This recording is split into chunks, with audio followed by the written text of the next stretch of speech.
Hey there, it's Katie Jarvis with Managing the Mess. If we haven't met before, I'm a K through 6 elementary art teacher. And let me tell you something. This year, I've got a tough schedule. I've got more classes than I think I've ever had before. And I'm guessing if you clicked on this video that you are in a similar situation. Well, stick around because I'm going to share with you 15 tips on how to survive a tough schedule. The first one is you need to have a really tight to-do list. You need to be continually planning and thinking ahead. Now, for my to-do list, I use an app called Google Keep. It's a free app. I really love it because it syncs to your phone, your laptop, your iPad, your iPhone, everywhere you can access this. And I use all these devices to access that list. So for my morning list, I'm not just using it when I get to school. I'm looking at my list for the morning the day before. So I'm looking at it maybe like at lunchtime, thinking about what am I going to do the next day in the morning? What needs to be done? Looking ahead at what lessons are happening the next day. I will look at my morning to-do list again in the afternoon before I leave school. That way I can catch, hey, is there too much on this list? Or is there a few things that I should do in the afternoon before I leave school? And I have this, again, easily accessible on my phone and my watch. So I have a habit of looking this up in the evening. So before I'm going to bed and shutting down my phone, I'm giving that list one last look. Now, I cannot tell you how many times looking at that list again with a fresh brain, I rearranged my priorities and I was able to better plan productive time. So I was able to hit the ground running in the morning on the right things. I wasn't forgetting as much because I was looking at this list multiple times. So I'm looking at it before I go to bed. I'm also looking at it in the morning before I leave for school. So this way, kind of on the way to school, I'm thinking about those things that are on that list. I've just looked at it. All these things are fresh in my mind. And then as soon as I get to school, I power up my laptop and I can hit the ground running with this list. Now, if you're interested in learning and exploring a little bit more about using a similar type of system, because this is a reoccurring checklist. Many of these things that I have in Google Keep, I'm doing day after day. I'm coming in, I'm checking the drying rack, I've got to sharpen pencils, things that just reoccur. I'm simply checking and unchecking. If you want to explore that a little bit more and see if it would fit for you, check out my video, Managing the Time.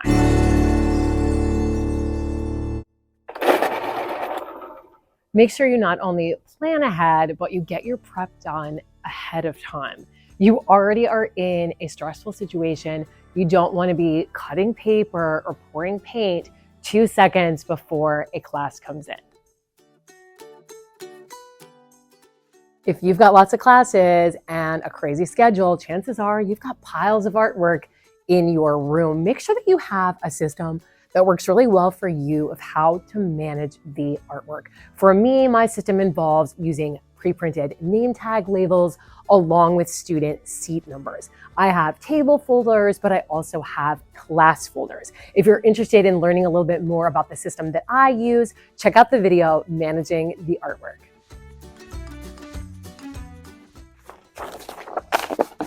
If you're a busy art teacher with lots of classes, you're going to want to batch like task together. So things like cutting paper, it's easier, I've found, to just do everything I need for the week all at once, especially tasks like grading or hanging artwork, because you have to get the materials together to do the job. So there's not that much difference for me when I have to get my step stool and my staples and my stapler and my tape, hanging up 2 classes worth of artwork or hanging up 10 classes of artwork. So it's much easier for me to hang up 10 all at once than 3 different times during the week, get all my tools for hanging and get out in the hallway and even get the motivation or find the time to do that.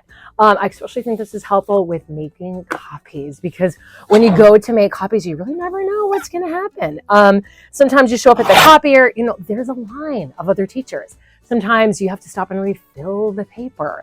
Inevitably, there is a paper jam. So you don't want to experience that multiple times a week. If you can plan ahead and know exactly what kind of copies you need to make for that week and get that done all at once, it frees up bigger chunks of time in your schedule to do other things that you want to get done. Remember that you can grade, you can prep, you can sort, you can clean while your students are in your classroom.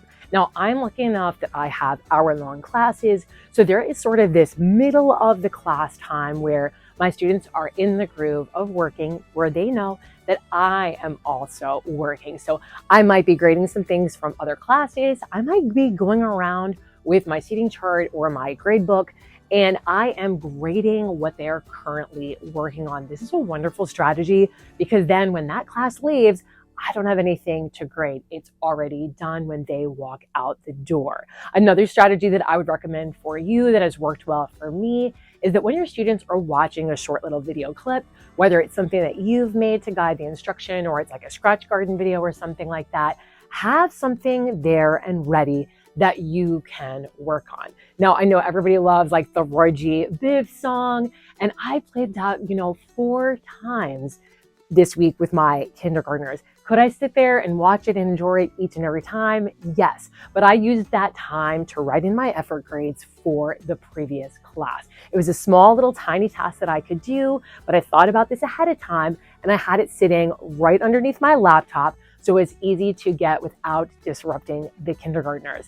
I also like to do my grading and my prepping and my working all together and have a big chunk of time. So what I've done is I've created a system where I have a ketchup and pickle day. So this is all done at the end of the quarter. That's when my students earn free time. Now, this doesn't matter whether they're in an amazing class that's done great and had golden paintbrushes earned every week, or it's a class that's really struggled. I give this to all my classes in the same week so that I'm giving myself a week that I can prep, I can grade, and I can prepare for that next quarter. Now, I have a video with all the details about that. Make sure you check that out if you haven't seen it yet. Don't be afraid to ask for help. I've had high school kids come in and help me for service hours. I've had parent volunteers come in and help out. I've had parents take jobs home and do them over the weekend and then bring them back for me. I've had staff kids help me out from time to time. My own family is always getting pulled into my projects. I've given them a lot of shout outs whenever they help over on Instagram. But the point is that we can't do this all on our own. It definitely takes a village, so don't feel bad when you have to ask for a little bit of help. It's kind of monotonous and boring to you. It can be fun for people that are helping out, and they really do like to lend a helping hand. Plan to use your downtime. So for me, I grab this notebook at the end of each day and I bring it along for my afternoon hallway duty. I'm writing down ideas, I'm doing brain dumps, and I'm wishing students a good afternoon at the same time. Often if I go on a long car trip with family, I will bring along a small task for school and get that done. I will leave out jobs throughout the day and then work on them here and there when I get a minute. I've also brought things to staff meetings. So I'll bring maybe a small cutting job and then work on it in the 5 or 10 minutes before the meeting starts. But any of those little pockets of time that you're using to check your phone, you could be using that same time to get a few extra things done. So getting in the habit of, bringing jobs along, maybe even when you're going and waiting in the car to pick up your own kids from after school events, that time can really help you get ahead with school things.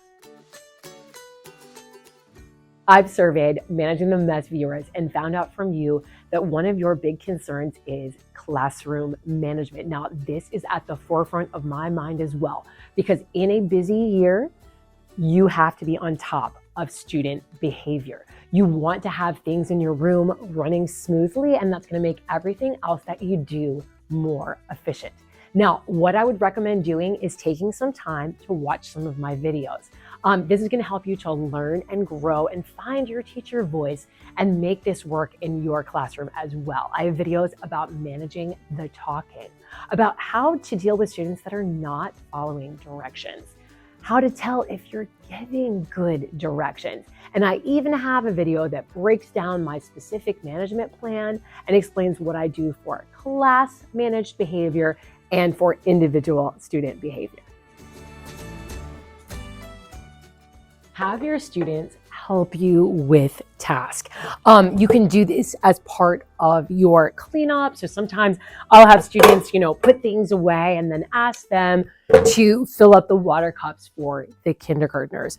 Or as I am lining up students, I will have a student or two step out of the line and then assist me with a task while my students are playing a game in the line. If you're curious about that game, I have a whole video about lining up, and you're definitely going to want to check that one out too. This year, I'm very lucky that I have back-to-back classes. So in case you're counting, that is 4 in a row. I've never had this before in my entire career. So a strategy that I've been using with some success is that I have been double covering the tables. Now, if you've watched some of my videos before, I've used butcher paper, like brown roll paper, and I've covered my tables for messy activities. I am now double covering them. So I'm still putting the paper down, but I'm putting this plastic tablecloth on top. And that way, for as long as it will last us, I can use the plastic cover. We can wipe it off as we go, but when it gets really gunky and yucky, it can be removed easily, and we still have a covered layer underneath. Working pretty well for me so far, so I think it's something that I will continue to do. Now, I do pre-cut these and have them ready in my supply room, so I can just grab and go at the end of the day if I need to cover tables for painting or for clay the next day. And I really only do this with tempera paint. If I'm using the quick sticks or the tempera cakes, I'm not using these. I got these from the PTA, so they gave a little bit of money for teachers to start up their classroom, and I put it all into these. I also asked for this on my Amazon wish list. So I realized that I am lucky, and that's not something that everybody could do, but if you can, it's a strategy that's worth trying. Make sure that you're advocating for yourself and you are saying no. One thing that I've also done is I've really shared with other members of my team and the staff how challenging of a year this really is for me, so that people are not thinking of me when they've got an extra task that needs to be done. When I am approached with something, I'm gonna really think if this is something that I have time for and I've got the mental energy to do. And if it's not something that serves me, I'm going to be saying no. Just the other day, I was in the middle of one class was leaving, another class was coming in, and I could hear some people talking in the hallway that they might need some yarn. They came in and approached me to get that material, but it really wasn't the right time. So I said no. I wanted to be focused and calm and not stressed out that I'm, taking too long in the closet getting that material for them. So don't feel bad, don't feel guilty when you have to do that. I was also recently approached by doing something that would just take 15 minutes a week, teaching another small group. And I was honest with the person that it just was not something that I could take on. Be realistic with yourself, because for me, teaching a small 15-minute class doesn't sound like that much, but I would also need the time to plan. So if you're approached about something, it's fine to tell people that you want to think about it and then get back to them if it's not something that you are able to do. You're going to want to come up with systems and routines for tasks that you repeatedly do. So for me, when I have a new lesson, I have a little checklist of the things that I need to do. I need to make an example. Lots of times I make a video with the directions. So I'd want to write that down to make sure I didn't forget that. I make slides to go along with my lesson. I make objective posters that I hang up. And I would want to have a planning sheet to go along with that lesson, an exit ticket. So I'm writing down all of those elements of what goes into a new lesson so that I'm not forgetting things. Things are not falling through the cracks when I take on a new lesson. I also have procedures for what I do when there is a new student. I have a little checklist of what needs to be done for me. I have to add them to my grade book. I have labels that I use, so I have to put them on my seating chart and find out where they're going to be sitting, and then make a label for them with the number of their seat on it as well. You definitely need a procedure for when students are absent. This is very frequent at my school, unfortunately. So I will take these student name tag labels that I'm putting on this work right now, and I would just place that on their artwork so that things are ready to go for them when they do return. That way I'm not scrounging around trying to find those materials. And I'm doing the same thing with each of these things each and every time. It just makes it easier that I don't have to wonder, hey, did I do that with that new student? You know, I just add it to my to-do list, do the same procedure for each person. I would do the same thing and have a routine for contacting parents. Have an email form that you just kind of copy and paste and add in different details as needed. Have a little letter or note that you already have filled out. You don't want to reinvent the wheel when these things happen. I would have lots of routines for your organization. So I would look at my video all about organizing in the art room to see how I organize my lesson files, how I organize my examples. Having all of that set and ready to go and having procedures for how you use and access those materials will really make a difference. You're going to need to set realistic expectations for yourself. One of the things that I'm personally letting go of this year, because I just don't have the planning time to do it, is changing the hallway displays extremely frequently. I'm going to do maybe every other project that a class does. Do I hang it up instead of each and everything that my little artists make? No one else is going to notice. It's going to be our little secret. One thing that you might want to try is taking routines and tasks and assigning them to a specific day. I really like this because then you can personalize things to maximize your time and your energy. An example of this is on Mondays. I tend to have this as my day that I stay a little bit later. Now, I do this because that's the rest day that I take from the gym, but also on Tuesdays, I like to have a little bit of time after school because that's when I record these videos. To get them out for you each and every week, I have to do a little bit of extra work on Monday after school. Another thing that I do in my schedule is on Fridays. My gym, the daycare opens just a little bit later on Fridays.